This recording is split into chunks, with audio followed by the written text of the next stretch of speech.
Hello my dear students, इस video में हम आज जानेंगे विज्ञापन लेखन के बारे में। विज्ञापन लेखन जो किसी विज्ञापित वस्तु या विषय को केंद्र में रखते हुए हमने उस वस्तु के विशिष्ट गुणों का उल्लेख करना होता है और आकर्षक लेखन शैली का प्रयोग।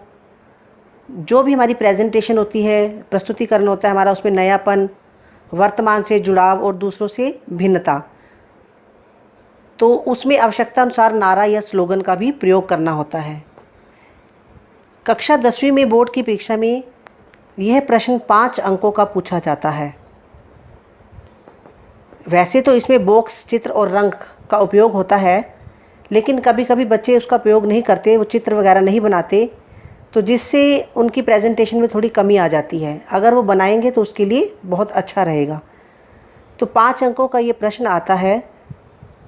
इस वीडियो में मैंने आपको विज्ञापन किस तरह से बनाया जाना चाहिए, क्या आवश्यकता है, क्या उद्देश्य है, प्रकार कितने हैं, अंक कितने हैं, इन सब के बारे में बताया है।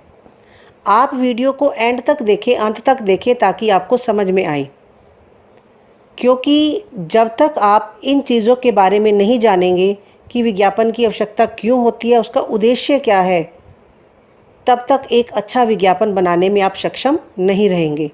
तो इसलिए इसे पूरा देखें, अच्छी तरह से समझें और विज्ञापन बनाने का अभ्यास करें, ताकि आपके अंकों में कहीं पर भी कटौती ना आए।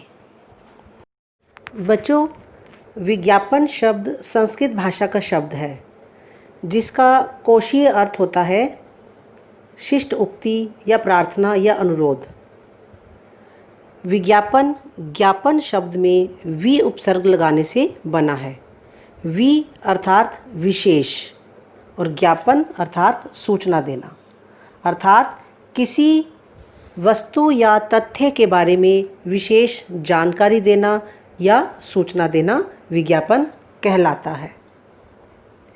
विज्ञापन को अंग्रेजी में एडवर्टाइजमेंट कहते हैं, जिसकी उत्पत्ति लैटिन भाषा के एडवर्टायर से हुई, जिसका अर्थ होता है टू टर्न टू, अर्थात मोड़ना। मतलब व्यावसायिक जगत में मोड़ने का अर्थ होता है कि ग्राहकों का ध्यान, कस्टमर्स का ध्यान अपनी वस्तुओं या अपनी सेवाओं की ओर आकर्षित करना।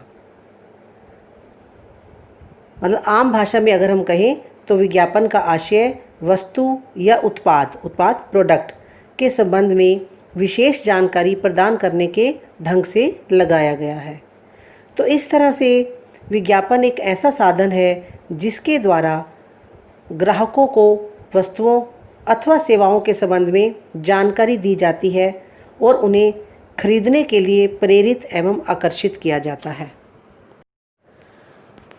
विज्ञापन की आवश्यकता क्यों पड़ती है, पहले हम सबसे पहले ये जानेंगे कि एडवर्टीज़मेंट ज़रूरी क्यों है आज के टाइम में। क्योंकि आज टेक्नोलॉजी का टाइम है, आधुनिक तकनीक का टाइम है। लोग घर बैठे हर वस्तु के बारे में जानना चाहते हैं कि मार्केट में क्या हो रहा है, समाज में क्या हो रहा है, बाज़ार में कौन सी नई वस्तु आई है। वो घर बैठे ही इन सब की चीज़ों के बारे में जानना चाहता है। तो जो एड्स होती हैं, विज्ञापन होते हैं, ये सबसे अच्छा माध्यम और उत्तम माध्यम माना जाता है विज्ञापन वस्तु के बारे में प्रचार प्रसार करने के लिए। तो जब भी कोई नया उत्पाद आता है, नया प्रोडक्ट आता है, उसकी जानकारी के लिए विज्ञापन की आवश्यकता पड़ती है। उपभोक्ताओं तक अपनी पहुंच बनाने के लिए, जो कस्टमर्स हैं, कंज्यूमर्स हैं, उन तक अपनी पहुंच बनाने के लिए विज्ञापन की आवश्यकता पड़ती है, अपनी वस्तु की ऐड करनी पड़ती है। और साथ ही साथ जब कोई नई वस्तु या प्रोडक्ट या कोई तथ्य बाज़ार में आता है, उसकी विशेषताओं को बताने के लिए विज्ञापन आवश्यक हो जाता है। इसके साथ साथ वस्तु को विज्ञापन के माध्यम से प्रस्तुत करके ग्राहकों का हम ध्यान भी आकर्षित कर सकते हैं। जितना ग्राहकों का ध्यान आकर्षित होगा, उतना ही उस वस्तु की बिक्री के जो चांसेस होते हैं वो बढ़ जाते हैं। बाज़ार में जो दूसरे उत्पाद हैं, दूसरे प्रोडक्ट हैं, उनके साथ तुलना करना भी विज्ञापन की आवश्यकता है। और अपने प्रोडक्ट, अपने उत्पाद का प्रचार प्रसार करने के लिए भी विज्ञापन की आवश्यकता पड़ती है। और साथ ही साथ जो जनमत है, लोगों का जो समूह है, उनके जो विचार हैं, उनके अंदर इच्छा जागृत करने के लिए भी विज्ञापनों की आवश्यकता पड़ती है। और इसके साथ साथ अपने वस्तु को बाज़ार में लाने के लिए जब विज्ञापन का सहारा लिया जाता है तो बाज़ार में अपना आधिपत्य भी स्थापित होता है और बाज़ार को विस्तार भी मिलता है और स्थायित्व भी मिलता है। तो इसलिए विज्ञापनों की आवश्यकता पड़ती है। अब हम जानेंगे कि विज्ञापन कितने प्रकार के होते हैं। आसान शब्दों में हम कहें तो विज्ञापन जो हम आम बोलचाल की भाषा में यूज़ करते हैं, तो विज्ञापन 3 प्रकार के होते हैं: मौखिक विज्ञापन, लिखित विज्ञापन और दृश्य श्रव्य विज्ञापन। मौखिक विज्ञापन क्या होते हैं? जिन विज्ञापनों में मुख से बोलकर किसी वस्तु या उत्पाद के बारे में संबंधित जानकारी देना या प्रचार प्रसार करना, उन्हें मौखिक विज्ञापन कहा जाता है। रेडियो, टेलीविज़न, लाउडस्पीकर के द्वारा प्रसारित विज्ञापन मौखिक विज्ञापन के अंतर्गत आते हैं। लिखित विज्ञापन, जिन विज्ञापनों में लिखित सामग्री द्वारा सूचनाओं अथवा उत्पादों का प्रचार प्रसार किया जाता है, उन्हें लिखित विज्ञापन कहते हैं। जैसे समाचार पत्र पत्रिकाओं, होर्डिंग्स, पैम्फलेट आदि के द्वारा प्रसारित विज्ञापन लिखित विज्ञापन के अंतर्गत आते हैं। आपने भी देखा होगा, बाज़ार में बहुत जगह बड़े बड़े होर्डिंग्स लगे होते हैं, एड्स लगी होती हैं। न्यूज़पेपर में भी देखते हो, मैगजीन्स में भी देखते हो, किसी न किसी वस्तु की ऐड आई होती है, अखबार में भी होती है। दृश्य श्रव्य विज्ञापन, दृश्य श्रव्य विज्ञापन में देखो, जो रेडियो आदि श्रव्य माध्यमों से, श्रव्य मीन्स सुनना, दृश्य मीन्स देखना, तो रेडियो आदि श्रव्य माध्यमों से प्रसारित विज्ञापन श्रव्य विज्ञापन के अंतर्गत आते हैं। और जो दृश्य देखने का जो विज्ञापन है, इसका जो मुख्य साधन है वो टेलीविज़न है। तो इस तरह से विज्ञापन मौखिक, लिखित और दृश्य श्रव्य विज्ञापन होते हैं, जो आम बोलचाल की भाषा के विज्ञापन कहलाते हैं। तो इनके माध्यम से जो ग्राहक होता है, जो भोक्ता होता है, वह मार्केट में आने वाली वस्तु के बारे में जानता है। विज्ञापन के उद्देश्य क्या क्या होते हैं? विज्ञापन के निम्नलिखित उद्देश्य हैं। बिक्री बढ़ाने के लिए, बाज़ार में कोई वस्तु अगर आती है तो उस वस्तु की बिक्री बढ़ाने के लिए विज्ञापनों का सहारा लिया जाता है और उस उत्पाद का परिचय ग्राहकों से कराया जाता है ताकि ग्राहकों की उस उत्पाद में रुचि, इंटरेस्ट उत्पन्न हो। और जब ग्राहकों का उस वस्तु के प्रति इंटरेस्ट उत्पन्न होगा तो वो उसे खरीदने की कोशिश करेंगे, उसे खरीदना चाहेंगे। तो उत्पादकों के लाभ में इससे क्या होगा? वृद्धि होगी। जब बाज़ार में वस्तु बिकेगी, जितनी ज़्यादा बिकेगी तो उत्पादक जो होगा उसमें लाभ में वृद्धि होगी। अधिक से अधिक लोगों तक अपने वस्तु के बारे में उसकी जानकारी देना, उसकी विशेषताओं के बारे में पहुंचाना ही विज्ञापन का मुख्य उद्देश्य होता है, ताकि जो ग्राहक है वह उस वस्तु को विज्ञापन के माध्यम से देखकर, सुनकर और समझकर बाज़ार तक आएं और उसे खरीदने की कोशिश करें। और इसके साथ साथ उपभोक्ताओं के मन में विश्वास भी कायम करना होता है कि जो वस्तु बाज़ार में आई है वह उनके फ़ायदे के लिए है, उनके लाभ के लिए है, उनकी ज़रूरत को पूरा करने के लिए है। उनमें विश्वास उत्पन्न करना होता है। उत्पादों के विक्रय में वृद्धि करना,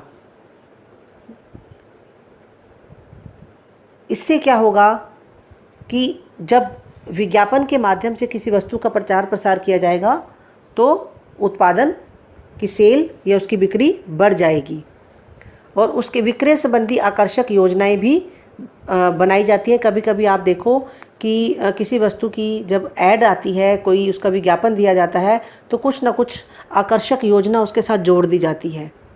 एक के साथ एक फ्री, या पहले लेने वालों को 20% डिस्काउंट, या इस तरह के कोई और भी आकर्षक कोई ना कोई एक अट्रैक्शन कस्टमर्स को दिखा दिया जाता है ताकि उसे खरीदने के लिए लालायित हो जाएं। और इसके साथ साथ उस उत्पाद का व्यापक प्रचार प्रसार करना भी विज्ञापनों का उद्देश्य होता है। तो इस तरह से विज्ञापन एक उद्देश्य लेकर वस्तु को बाज़ार में लाते हैं ताकि वस्तु की बिक्री हो। तो बच्चों, अभी तक आपने जाना कि किसी भी वस्तु का विज्ञापन की आवश्यकता क्यों है, उसका उद्देश्य क्यों है, विज्ञापन कितनी तरह से होते हैं। अब आपको जो बोर्ड की क्लास में विज्ञापन बनाने के लिए आएगा तो आपको पता होना चाहिए कि उसमें किन किन चीज़ों का, किन किन अंगों का आपने ध्यान रखना है। विज्ञापन के कुछ अंग होते हैं, उन अंगों का जब आप ध्यान रखोगे, उन बिंदुओं का जब आप ध्यान रखोगे तो आपका जो विज्ञापन बहुत सुंदर बन पाएगा, उसकी प्रस्तुतिकरण बहुत ही अच्छा बन पाएगा। तो विज्ञापन के निम्नलिखित अंग हैं। सबसे पहले विषय वस्तु। विषय वस्तु यानी कि थीम। जो विज्ञापन का थीम है, विषय वस्तु है, वह आकर्षक और सटीक होनी चाहिए। जिस चीज़ का विज्ञापन आपको बनाना है उसके अनुसार होना चाहिए। शीर्षक। शीर्षक यानी कि टाइटल, वह भी विषय के अनुकूल और प्रभावी होना चाहिए। अगर आप कपड़े का विज्ञापन बना रहे हो तो शीर्षक उसके अनुसार होना चाहिए। घड़ी का विज्ञापन बना रहे हो तो घड़ी के जो शीर्षक है वो घड़ी के हिसाब से, विज्ञापन के हिसाब से होना चाहिए। चित्र, इसके साथ साथ आपने पिक्चर बनानी है, उसकी चित्र का ध्यान रखना है। इलस्ट्रेशन जिसे बोलते हैं, वो बहुत ही सुंदर और मनोहारी होना चाहिए ताकि जो एग्जामिनर है, जो चेक करने वाला है, उसका ध्यान एकदम से उसके ऊपर पड़े। क्योंकि आपको तो बोर्ड में मार्क्स लेने हैं, लेकिन जब कोई विज्ञापन, जब कोई वस्तु का विज्ञापन मार्केट में आता है, बाज़ार में आता है, तो उस वस्तु की बिक्री के लिए होता है। तो ऐसे ही जब आप चित्र बनाओगे, इस तरह से आप देखो, आपने होर्डिंग्स में देखा होगा, मैगजीन्स में देखा होगा कि बहुत ही आकर्षक चित्र बनाकर उस वस्तु की पब्लिसिटी की जाती है ताकि सबका ध्यान आकर्षित हो। ऐसे ही आपको 5 अंक लेने हैं तो आप इतना सुंदर तरीके से उसको बनाएंगे कि अध्यापक या अध्यापिका का ध्यान उसकी तरफ आकर्षित हो और उसको हर चीज़ उस विज्ञापन में मिल जाए, उसे भी लगे कि मैं इस चीज़ को खरीदने के लिए तैयार हूँ या बच्चे को नंबर देने के लिए, अंक देने के लिए बिल्कुल तैयार हूँ। रंग, कलर्स का भी ध्यान रखना है आपने इसमें। रंग योजना भी एक विज्ञापन के हिसाब से होनी चाहिए। किस वस्तु का आप विज्ञापन बना रहे हो, इस चीज़ को आपने ध्यान में रखना है। आगे मैं आपको एक एग्जाम्पल के माध्यम से, एक उदाहरण के माध्यम से समझाऊंगी। खास तौर पे ध्यान रखना है इसमें व्यवसायिक चिन्ह, लोगो। बहुत सी वस्तुएं ऐसी होती है जिनका अपना एक पर्टिकुलर लोगो होता है, मोनोग्राम जिसको बोलते हैं, ये प्रतीक चिन्ह, उसका प्रयोग जरूर करना चाहिए। नारा, टैगलाइन। देखो, किसी भी वस्तु को के प्रचार के लिए जब विज्ञापन दिया जाता है, अगर साथ ही साथ कोई उसकी टैगलाइन जोड़ दी जाए, स्लोगन जोड़ दिया जाए, वो खास तौर पे उसकी क्वालिटी बताने के लिए, उसकी गुणवत्ता बताने के लिए, तो लोगों का ध्यान अपने आप ही उसकी तरफ आकर्षित हो जाता है। तो एक इसके विज्ञापन बनाते समय टैगलाइन या नारा का ध्यान जरूर रखना चाहिए। और जहाँ बच्चे अक्सर गलती करते हैं, क्या करते हैं बच्चे, पेपर में विज्ञापन तो बना देते हैं लेकिन उसका जो बाहरी विन्यास, उसका जो बॉक्स होता है, जो लेआउट होता है, उसकी तरफ ध्यान नहीं देते। वह भी संतुलित, आकर्षक और रुचिपूर्ण होना चाहिए। और इसके साथ साथ संपर्क भी, आप इस विज्ञापन, जिस वस्तु का विज्ञापन दिखाया जा रहा है, उसके लिए आप कहाँ पर कांटेक्ट कर सकते हैं, कहाँ से मिल सकता है। डिस्ट्रीब्यूटरशिप लेनी है, किसी ने वैसे ही वस्तु को खरीदना है या कुछ पता करना है, तो इसके साथ साथ आपने संपर्क और पता, इसको भी जरूर साथ साथ लिखना है, मेंशन जरूर करना है, नहीं तो आपके कहीं ना कहीं अंक कट जाएंगे।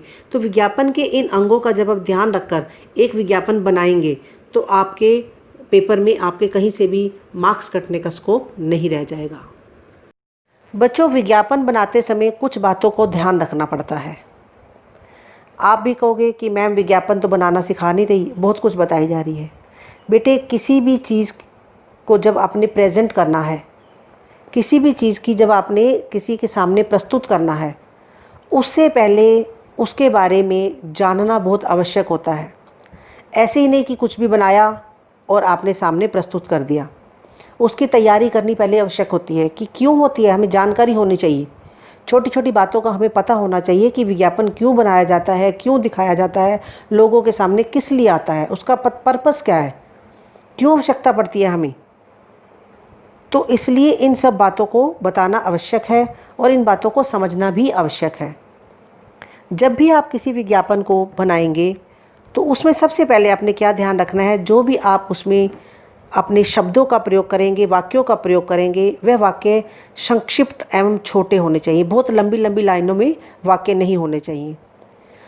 और विज्ञापन की जो भाषा वह रोचक हो, इंटरेस्टिंग हो और आकर्षक हो।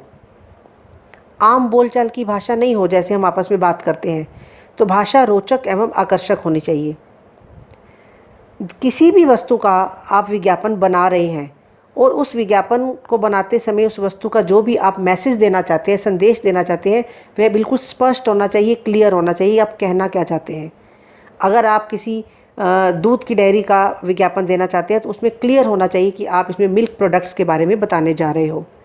अगर आप किसी कपड़ों की सेल का विज्ञापन बनाने जा रहे हो तो उसमें कपड़ों की सेल, उसमें किस तरह के कपड़े, गर्मी के कपड़े, सर्दी के कपड़े किस दाम पर मिलेंगे, कितना कंसेशन है, कहाँ से मिलेंगे, ये सब कुछ आपने उसमें शामिल करना है। उसका संदेश स्पष्ट होना चाहिए कि इस से इस तारीख तक यहाँ पर सेल लग रही है, आप वस्तुओं का फ़ायदा उठा सकते हैं, सेल का लाभ उठा सकते हैं।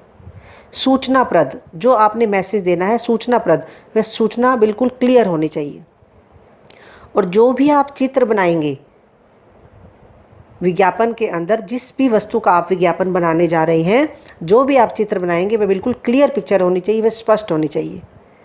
कुछ बच्चों को ड्राइंग नहीं आती तो उनको चित्र बनाना नहीं आता, तो वो कोशिश करें सिंपल बिल्कुल साधारण सा एक चित्र बनाकर या शब्दों का इतना आकर्षक प्रयोग कर दें कि चित्र वो नहीं भी बना पा रहे तो भी उनके अंक ना कटें।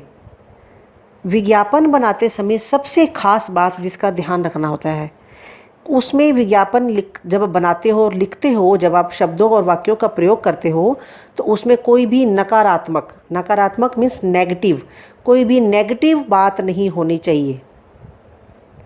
मतलब अपने वस्तु की विज्ञापन देते समय आपने किसी दूसरे वस्तु का या किसी दूसरे व्यक्ति की उनको बातों को नेगेटिव वे में प्रस्तुत नहीं करना। और पंक्तियों का जब आप प्रयोग करते हो तो राइमिंग वर्ड्स, राइमिंग पंक्तियों का, तुकबंदी वाली पंक्तियों का प्रयोग करेंगे तो विज्ञापन बहुत अच्छा बन पाएगा। जिस भी वस्तु का विज्ञापन आप बनाने जा रहे हो उस वस्तु की विशेषताओं को आपने प्रस्तुत करना है। मान लो आपने किसी मोबाइल के ऊपर आपने कोई विज्ञापन बनाना है, तो उस मोबाइल के अंदर जो भी फीचर्स होते हैं, जो उसका कलर है, कितने जीबी उसके अंदर रैम है, ये जो भी उसका रेट है, या जो भी आप उसका डिस्काउंट देना चाहते हो या कुछ भी, वो सब आप उसके अंदर विज्ञापन के अंदर लिखेंगे, तभी आपको पूरे अंक मिलेंगे। विज्ञापन के अंदर केवल जो भी बातें लिखी जानी चाहिए वह तथ्यात्मक होनी चाहिए, कोई भी इधर उधर की बात नहीं लिखी जानी चाहिए। विज्ञापन ऐसा हो कि हर व्यक्ति को मतलब आकर्षित करे। तो इस तरह से जब आप इन बातों का ध्यान रखोगे तो आप बहुत अच्छा विज्ञापन बना पाओगे और आपके कहीं से भी मार्क्स कटने का स्कोप नहीं रह जाएगा। और सबसे बड़ी बात है, इन सब बातों को सुनकर, समझकर और पढ़कर आपने क्या करना है, अभ्यास। जब तक आप विज्ञापन बनाने का अभ्यास नहीं करेंगे तब तक आप एक अच्छा विज्ञापन नहीं बना पाएंगे।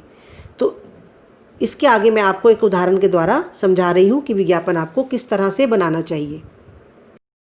यह एक उदाहरण के माध्यम से मैं आपको समझाने का प्रयत्न कर रही हूँ कि आप इस तरह से कुछ विज्ञापन बना सकते हैं, यहाँ तक कि आप इससे भी अच्छे अपने आइडिया से बना सकते हैं। मान लो कि हमें जल संरक्षण के ऊपर एक विज्ञापन बनाना है, जल बचाओ। तो आप देखो यहाँ पर सबसे पहले एक मैंने बॉक्स बनाया है और बॉक्स में ऊपर एक देखो टैगलाइन भी लिखी है, जल ही जीवन है, जल सुरक्षित कल सुरक्षित, ये आपकी टैगलाइन इसके अंदर आ गई। आगे देखो, प्यासा ही जाने पानी का मोल, जल की हर बूंद है अनमोल। तो इस तरह की पंक्तियाँ जब विज्ञापन में आती हैं तो वो कस्टमर को अट्रैक्ट करती हैं, आकर्षित करती हैं। साथ में आप देखो एक टैप बनी हुई है, एक नल बना हुआ है जिसमें से पानी टपक रहा है। इसका मतलब पानी टपक रहा है, पानी व्यर्थ जा रहा है, पानी वेस्ट हो रहा है, तो हमें पानी को व्यर्थ नहीं करना। तो ये टैप से निकलता हुआ पानी भी एक संदेश दे रहा है कि हमने पानी को बचाना है, पानी का संरक्षण करना है।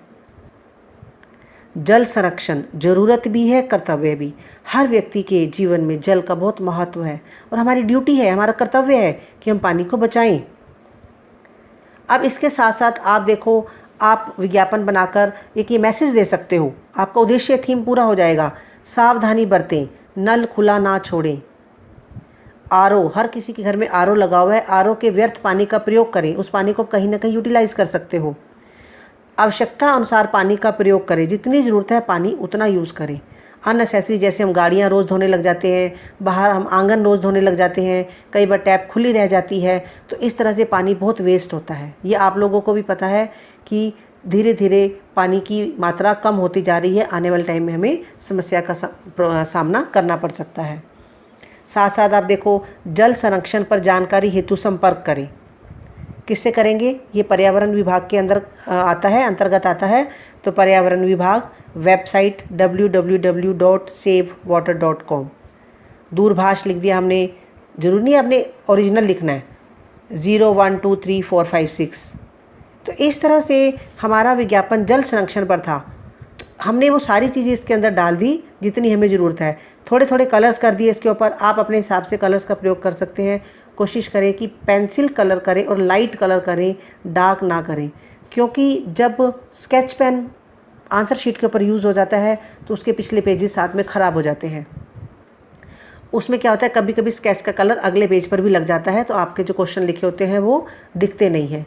तो कोशिश करो ब्लैक पेन, ब्लू पेन, हल्की लाइट कलर की कुछ पेंसिल से अपना सुंदर सा आकर्षक सा चित्र बनाकर बॉक्स के अंदर, बॉक्स नहीं बनाएंगे तो उसके भी नंबर कट जाते हैं। टैगलाइन नहीं लिखेंगे तो उसके भी मार्क्स कटते हैं। संपर्क या पता नहीं लिखेंगे तो भी नंबर कटते हैं।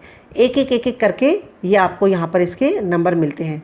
तो आपने इन चीज़ों का ध्यान रखना है ताकि आपको पूरे 5 अंक बोर्ड में मिले, कोई भी आपका अंक कटे ना।